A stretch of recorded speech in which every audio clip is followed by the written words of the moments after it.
यमुनोत्रीच्या दर्शनानंतर आता आमचे नंतरचे धाम होते गंगोत्री धाम.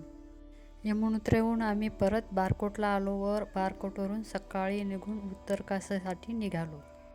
उत्तर काशीत काशी विश्वनाथचे छान मंदिर आहे, त्याचे आम्ही दर्शन घेतले व आम्ही मुक्काम उत्तर काशीतच केला. गंगोत्रीच्या दर्शनासाठी आम्ही उत्तर काशीवरून सकाळी 6ला लवकर निघालो. इथून अंतर 100 किलोमीटर होते. गंगोत्री एका बाजूला उंचच्या उंच पर्वत व दुसऱ्या बाजूला खोल दरी असे सर्व रस्त्याने दृश्य दिसत होते. आम्ही सर्व मैत्रिणींनी मध्येच थांबून निसर्गाचा छान आनंद घेतला, रील्स बनवल्या. डोंगर दऱ्यातून पाझरणारे पाणी म्हणजे निसर्गाने दिलेले अमूल्य वरदान आहे. हे पाणी म्हणजे बिसलेरीलाही मागे टाकते. स्वच्छ आणि निर्मळ असे पाणी पाहून मनाला अगदी ताजेतवाने वाटले. डोंगर, झरे, शांतता म्हणजेच निसर्गाचा खरा आनंद. हा आनंद आम्ही घेत सर्व रस्त्याने प्रवास आमचा चालू होता. ही जी नदी दिसते आहे ती गंगोत्री नदी आहे. आम्हाला गंगोत्री धामला पोचायला 5 तास लागले. पार्किंगपासून गंगोत्री मंदिराचे अंतर 700 मीटर असेल, परंतु गर्दी खूप असल्यामुळे आम्हाला पार्किंग दूरच करावी लागली व बरीच पायी चालावे लागले. गंगोत्रीकडे चालत 5 तास गाडीचा प्रवास केला. किती वाजले का आता?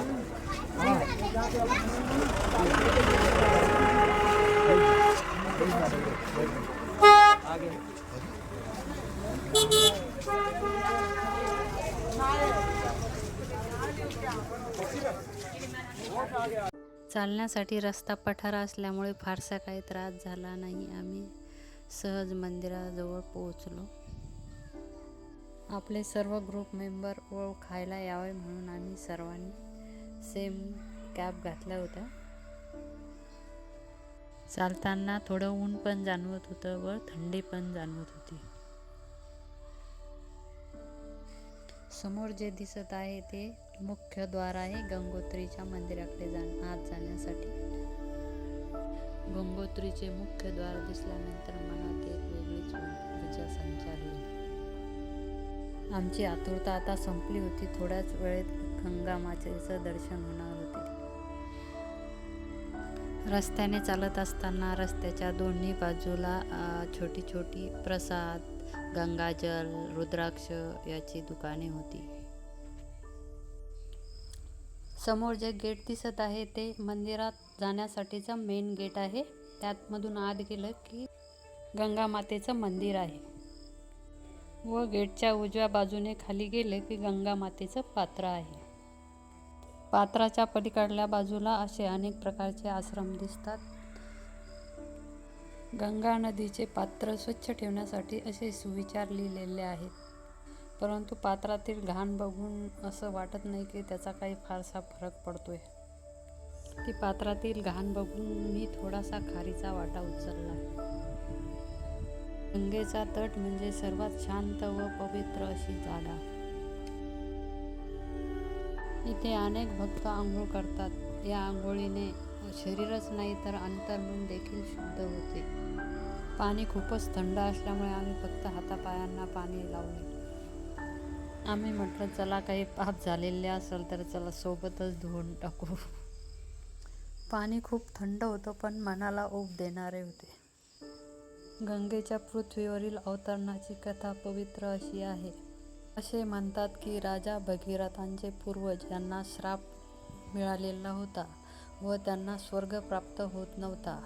तो स्वर्ग प्राप्त होण्यासाठी भगीरथाने गंगेला पृथ्वीवर आणायचे ठरवले. त्यासाठी त्यांनी हिमालयात कठोर अशी तपस्या केली. शेवटी ब्रह्मदेवाने प्रसन्न होऊन गंगेचे आवाहन केले. पण एक अडचण अशी होती की गंगेचे वेगवान पाणी जर पृथ्वीवर आले तर पृथ्वी उद्ध्वस्त होईल. म्हणून मग भगीरथाने शंकराला प्रसन्न केले. मग शंकराने प्रवाह आपल्या जटात अडकवून प्रवाह शीतल केला. हेच ते ठिकाण आहे जिथे भगीरथाने आपली तपस्या केली. हे ठिकाण गंगोत्रीच्या अगदी काठावरच आहे. गंगोत्री मातेच्या पात्रातून थोड्याशा पायऱ्या चढून वरती आले की मंदिर परिसर आहे व गंगोत्री मातेचे मंदिर आहे. आम्ही गंगोत्री मंदिरात दर्शनासाठी गेलो तेव्हा खूपच गर्दी होती आणि लांबच लांब रांगा लागलेल्या होत्या. आम्हीही रांगेत लागलो. एवढ्या गर्दीतही मनाला आत्मिक शांतता व प्रसन्नता वाटत होती. आमचे दर्शन झाले व मन एकदम शांत झाले. परत एकदा शांत व समाधानी मनाने गंगा मातेला नमस्कार केला. असेच नवनवीन व्हिडिओ पाहण्यासाठी लाईक, शेअर व सबस्क्राईब नक्की करा.